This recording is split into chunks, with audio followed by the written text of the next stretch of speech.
Ja bērns ņem mašīnīt, mēs arī ņemam mašīnīt. Mēs neņemam tagad, kur uztaisīsim tādu staciju, kurā saliksim daudz mašīnas, un tad tā kā vecāks sāk būvēt ideju, ko mēs tur kopā spēlēsim.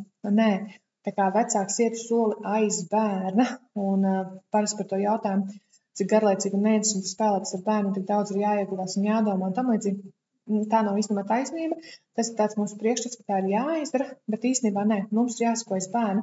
Bērns pats pateiks, kas mums ir jādara, viņam to patīk darīt. Un, protams, kad mēs varam savu daļu arī ielikt, piemēram, kad tur mašīnas brauc, un bērnam patīk mašīnas saskrienās, un tad vecāks var teikt, kā mašīnas saskrienās un sasitās, man tagad lukturs būs izsists un tā. Tā kā var arī savu daļu pielikt klāt.